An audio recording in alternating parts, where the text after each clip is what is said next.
Greetings everybody and welcome back to Jenny LeClue Detectivu. I am the Doc of Indeed. We have reached Lake Noware. What do you want? Okay. Probably just gonna find me that gallery stuff again. Probably. I keep getting a lot of these. I haven't looked at any of them yet though.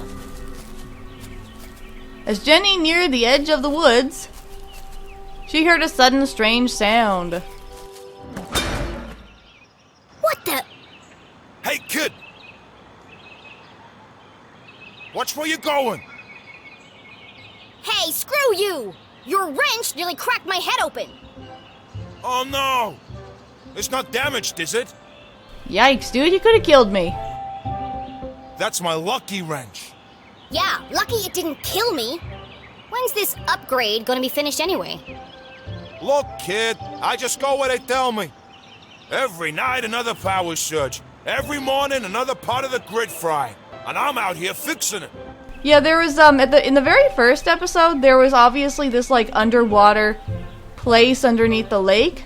Do I get any thanks? No. That must have something to do with the power outages. What's causing all the outages? At the moment, a little red-headed girl. Now throw me my wrench, kid. Let's ask more questions. Looks like I have all the leverage. So tell me, what exactly is taking so long with these repairs? Apart from shoddy workmanship, that is. Hey, we're busting our butts to keep your lights on. These lines should be lasting for decades, but they're burning out after just a few weeks. It's the strangest thing. Anyway, toss me my wrench. But be careful. It's a family heirloom. Let's keep bothering him. But what could possibly be using that much power? You're killing me, little girl. Arthurton's a tiny town. The mines are practically shut down. So what could it be? Surely someone must know. All I know is I got 3 more jobs today, and I can't finish any of them without my wrench. So, will you please just give it back already? Fine. I've got bigger fish to fry. Thanks, kid.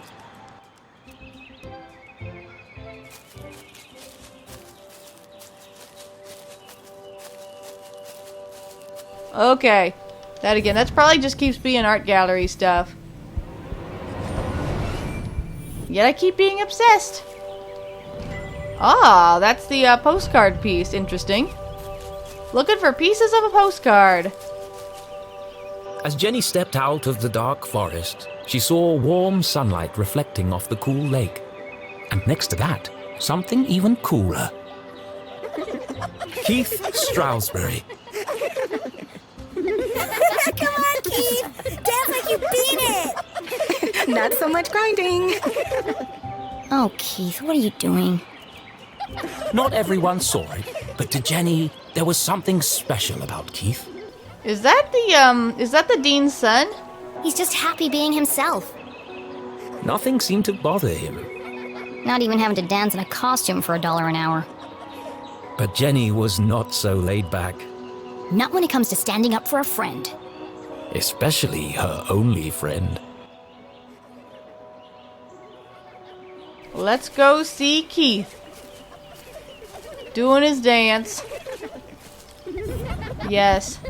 Mr. Bean's coffee. The ends justify the beans. Oh, the puns. Yeah. Look at him dance. Restore Keith's dignity. I think there's been enough dancing for one day, don't you? Hey, Jenny. Hello. Susan. Actually, I prefer Susie. Busy laughing while others earn a living, Susan? Not everyone's got your dad's money, I guess. Jenny, hi! Tall and handsome, with intense, mysterious eyes. Best friend ever. Cool should have been his middle name, instead of Tarquin. But Keith was so cool, he didn't even mind. Give me 1 minute. I'm just finishing my... Sure. Don't let me interrupt your work. My shift ends. In 15 minutes, I know. I'm early. I'm meeting a client over at the dock. Paid case. Could be big. Real big. Couldn't be as big as her head. Wow, that's really... Impressive? Maybe. All I care about is keeping this town crime-free. The only crime here is that haircut. Back in a minute, Keith. I'll have the usual. Sweet tooth. 6 sugars, a splash of milk, and a dash of cinnamon. You got it. Yum yum. I prefer tea myself, but still, with lots of sugar. Oh, what is all this out here? This nice pretty forest and all this noise. How about now? Move it to the left a bit. What's he doing up there? Not now, kid. We're busy. Any better? No, keep going. Now? Yes, it's working. Hold it right there. That's what all the fuss is about? Not this guy again. What is that? Whatever it is, it's not my music. Maybe it's jazz? Shh! I'm trying to listen. You shush. I'm the DJ. I'm in charge. When's this party getting started, boys? Oh, just a few more minutes. How are we supposed to dance to this? I think we're losing them. Another station must be interfering with the signal. But there aren't any other stations in Arthurton. It's the place underneath the lake. Wait! All these wires must be acting as a giant antenna. Jenny listened closely to the mysterious transmission. It was like no other radio broadcast she'd heard before. Hold it steady! Sorry, I'm trying. That's just getting worse. You might as well come down. No, wait! I can almost make out what they're saying. Definitely sounds like voices. But just like that, the sound faded away. What did you do? That's no use. Come on. We gotta get this equipment back to the AV department by 6. Jenny was so lost in contemplation, she'd almost forgotten the case at hand. My client. I'm supposed to meet her at the dock. Nice peaceful forest and you guys are making all that noise. Danger. No swimming. Sounds safe.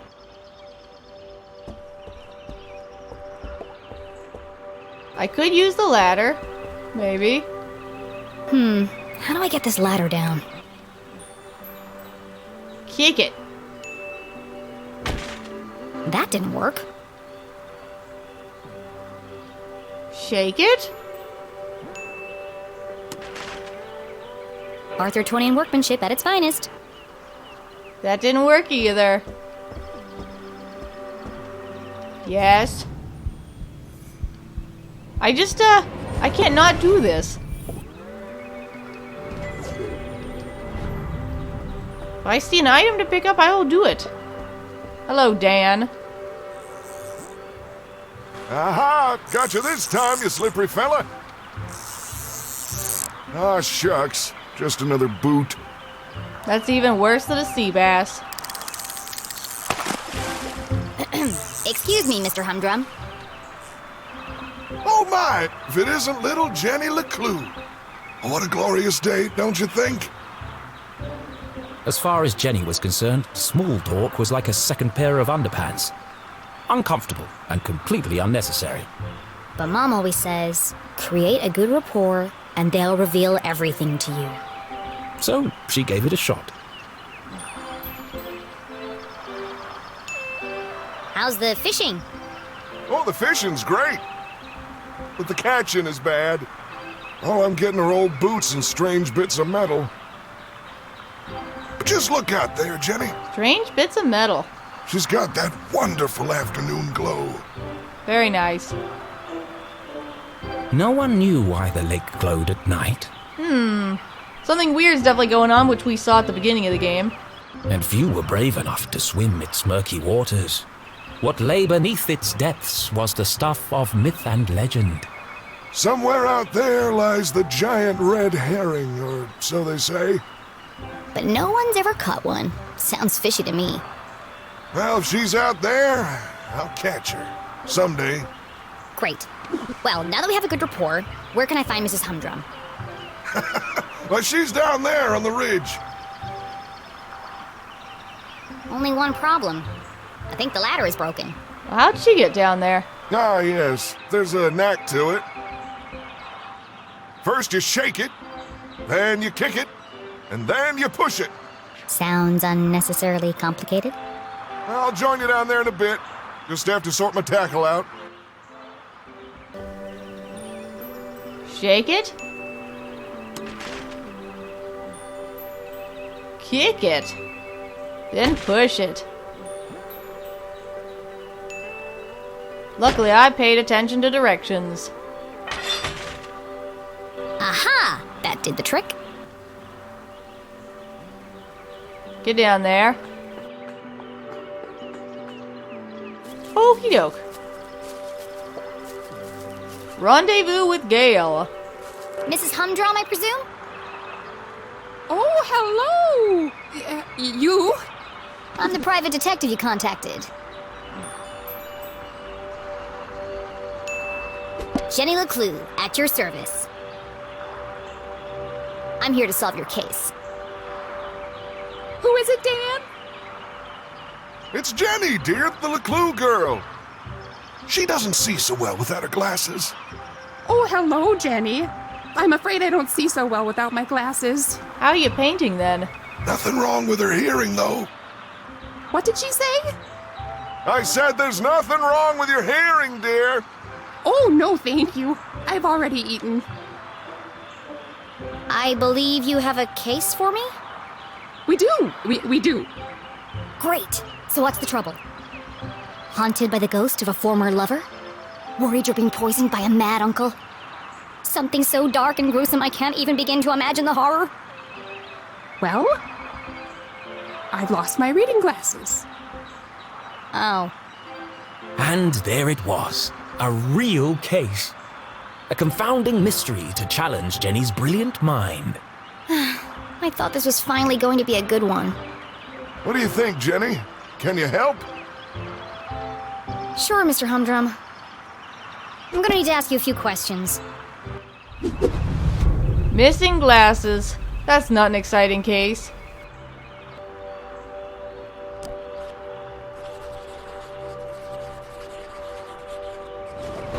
Looks freshly blow-dried.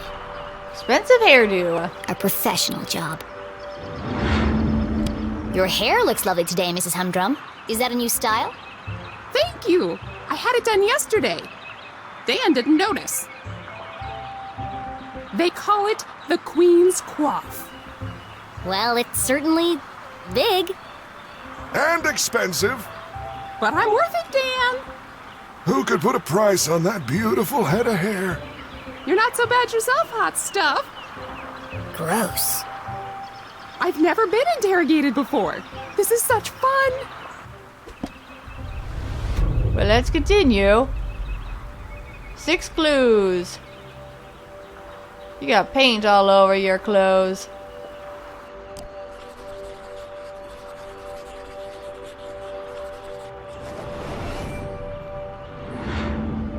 I expect you're finding it difficult to paint without your glasses. Oh no, I never wear them when I paint. I like to feel the canvas, to interpret the colors. She's an incredible painter. You should have her paint you. Thanks, but I don't mix business with pleasure. You really are very good. The best. How long have you been solving mysteries? But I'll ask the questions, thank you. Alright. But how do you see what you're painting without your glasses? Do you often carry a pair of binoculars? She doesn't go anywhere without them. I presume you don't wear your glasses when you use the binoculars. Well, maybe that's how she sees. no, I can't get my eyes close enough to the eye cups. I see. What's next? Fingerprints? Oh, polygraph test? It's like you're reading my mind.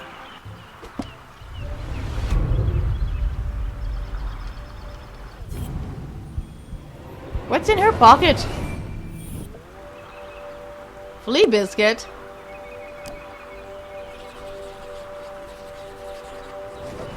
Jenny had often snuck through the hole in the fence at Grubman's to watch the races. Flea biscuit instead of sea biscuit. Dog racing. She could understand why the dogs ran so hard. They were chasing the promise of food. What the adults were chasing was less relatable. I notice you're a gambler, Mrs. Humdrum. You've been at the Greyhound races. That was yesterday. We always go to Grubman's on Wednesday. Did you take your binoculars with you? Of course. Those little critters are so far away, I can't keep up without my binoculars. Interesting. Have you figured it out yet? The suspense is killing me. There we are.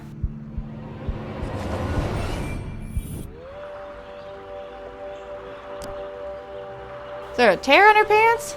Snagged on something. That's a large hole. She must have caught it on something.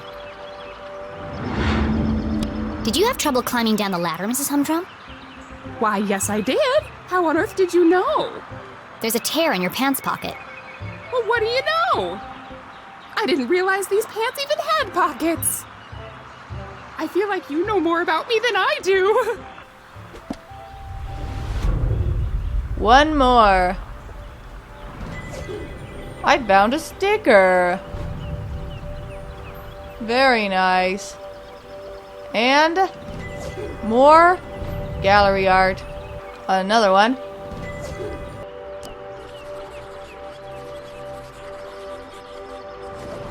Jenny recognized the distinctive indentations left behind by a pair of spectacles. She must have been wearing them recently.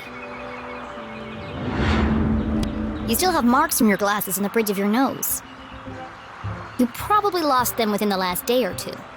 Oh, I never would have thought of that. When do you last remember wearing them? I'm really not sure. Dan? You had them at your Tuesday book club. Oh, yes. We're reading 50 Shady Graves. You are so thorough. Any more questions? I think I have everything I need to wrap this one up. Where are Gail's glasses? I don't know. She could have lost it at the haircut place or the... Well, did she have it at the haircut place? I'm not sure. I'm just trying stuff.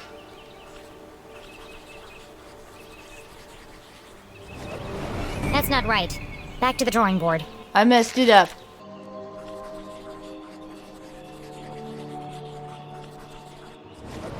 Gail was at the races last night. That's actually what I was going to go with first, and I would have been right on my first try. She had to remove her glasses to use the binoculars.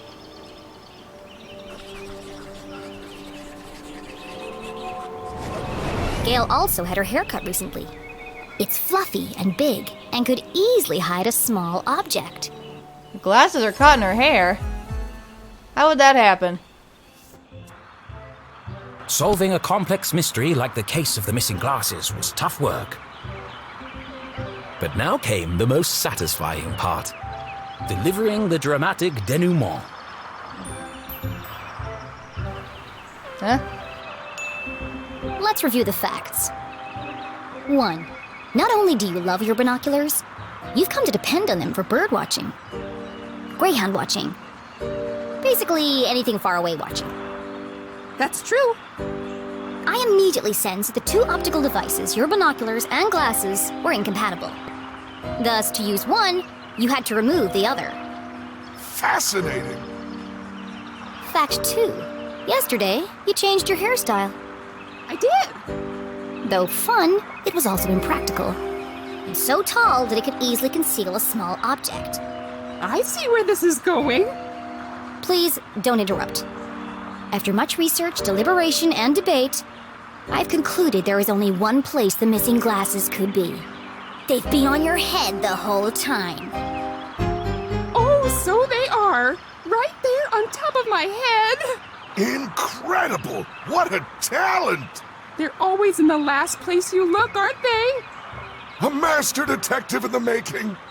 What would we have done without you? Gail, don't forget to pay the girl. Oh, of course, silly me. You must be rewarded generously for all your hard work.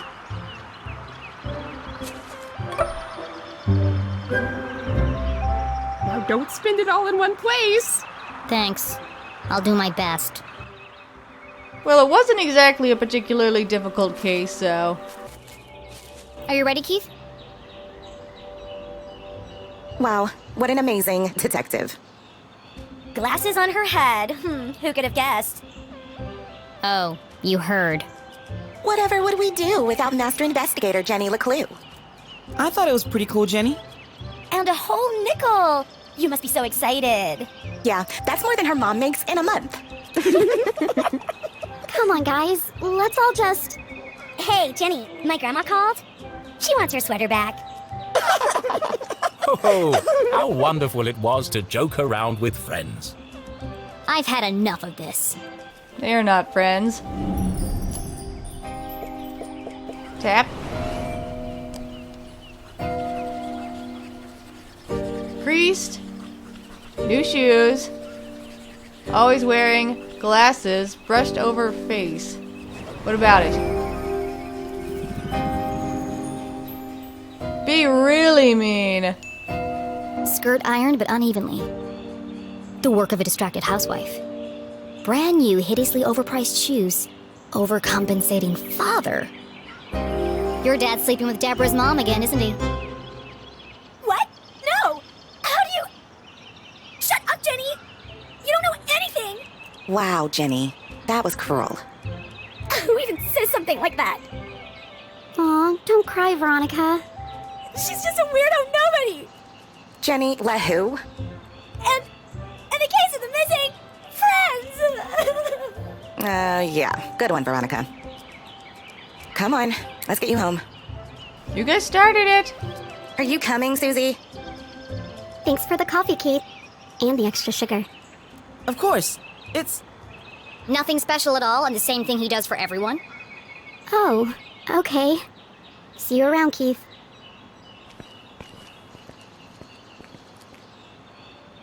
Well, that went well. Shall we? Yeah. I've got no customers now anyway.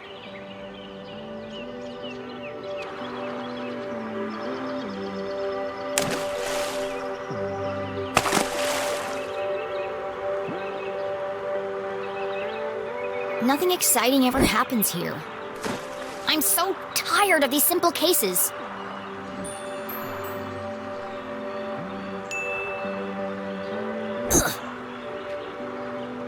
Don't throw stuff at the bird. How am I supposed to become a real detective if there are no real crimes to solve? You help that old lady. Darn. Thanks, Keith. But it was stupid, and everyone knew it. Including your girlfriend. She's not my... And you really mustn't let them treat you like that. You should stick up for yourself. They don't mean anything. Sometimes you just gotta speak up and say how you feel. Well, You can't just let people walk all over you, Keith. Okay.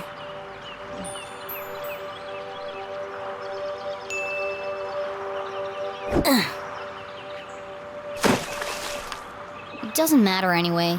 Nothing's gonna change. Not in this ghost town. It's not so bad. Don't you ever wonder what it would be like to live somewhere else? Oh, not really.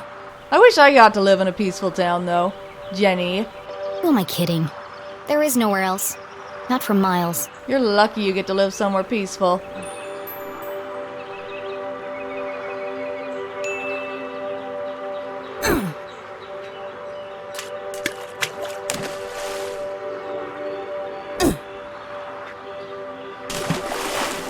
Oh, shucks. I see practice is going well. Is your dad still pressuring you to play? Well, Come on, Keith. You hate basketball. And tough love, but you're the worst player on the team. not the worst. Well, on the bench anyway. Why don't you just tell him you don't want to play anymore? It's a Strussberry tradition. That's my point, Keith. This whole town is dead, stuck in the past. Everyone is just doing what they're told without questioning why. Where's the ambition, the sense of adventure? Are we still talking about basketball? I don't know.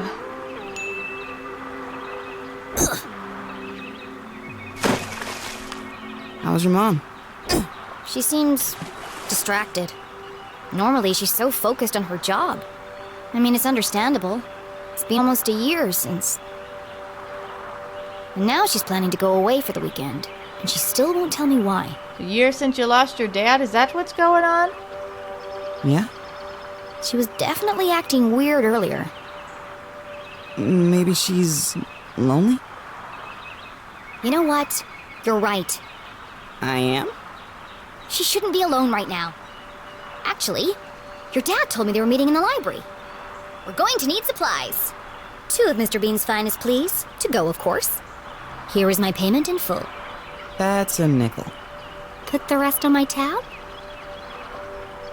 Thanks for the pep talk, Keith. You always know what to say to make me feel better. Last stone. You want it? You can throw it. You take it. You need to practice. Well, I wasn't trying to be a jerk with it. Here goes nothing.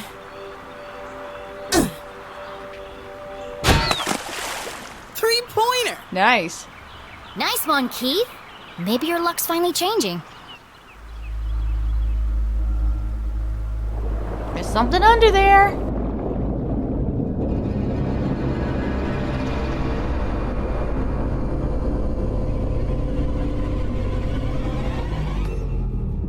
That place is drawing all the power. That's why there's power outages.